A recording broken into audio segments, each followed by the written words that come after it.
if you're wanting to improve the retention of your students and keep students around longer, get more students through the door, have a better net enrollment, you need to be teaching more than just the fundamentals of your art. So for instance, me being a karate student, I've got to be teaching more than Kion, kicks and kumite. I've got to be teaching more than that.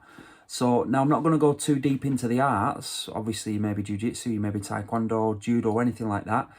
It's more about the other things that's involved in your lessons. So depending on how much you've researched successful schools, and by successful schools I mean very, very profitable schools, they'll always talk about the character aspects, the personal development aspects.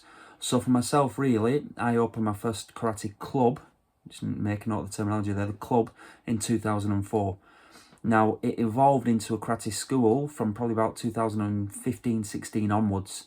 And the most profitable years of that business were from 2015 onwards, without a doubt. It's when I started to introduce character tabs, self-discipline sheets, personal developments, things that you may have heard of, like mat chats. We did personal development chats.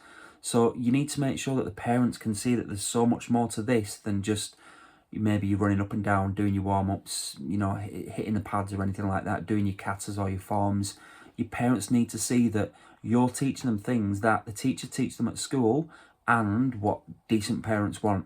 So some of the things that we used to teach them, obviously making sure that they're listening to the parents. Being a parent myself, 3 children, make sure they're getting up on time, make sure they go in bed on time, trying to bring in healthy eating, trying to make sure that they're doing their homework when they need to, trying to establish and get into good habits, not bad habits. So again, a saying that we always used to teach them, regardless of their age: bad habits are easy to make but hard to break. Flipping it round, good habits are hard to make but easy to break. Just introducing small things like that. Another thing as well we used to teach the students is you're always the sum of the 5 people that you spend the most time with. So if you're hanging around with silly people, idiots, guess what you're going to be. So again, there's lots more of that, and it's always about you showing or demonstrating to the parents that it's not just the kicks and punches, because at that you might only be teaching, your lessons might be worth 6, 7, 8, 9, £10 an hour, whatever it is. Obviously for us, we were charging £25 an hour plus. Those aren't private lessons, those are group lessons.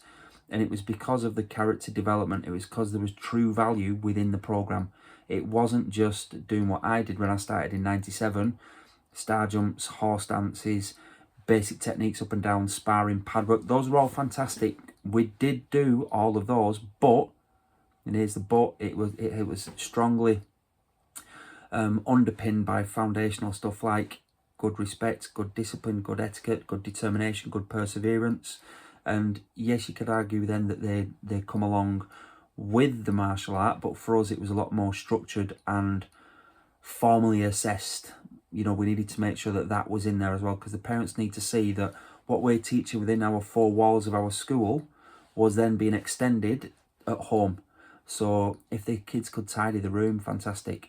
If they were learning to put things away afterwards, brilliant. If they were going to bed on time, better. If they were starting to introduce healthy habits, fantastic. If they were starting to pick up a book and read, you know, readers are leaders and that type of thing. So yeah, if you want in your school to be successful, do not just be teaching kicks and punches or whatever it is your art's, you know, traditionally known for. Still teach that, but it's got to be embedded with personal development aspects. So yeah, I know it was only a short video this, you know, 3-4 minutes, but if you wanted to stand out and obviously charge more, but not charge more for the sake of it, charge more because your program is worth more, then you need to develop a higher level of program. I don't just mean we have this level down here and another level. It means that the first level that they come into when they visit your school, not your club or your gym, when they visit your school, is they're being wowed and they're being impressed on the first visit.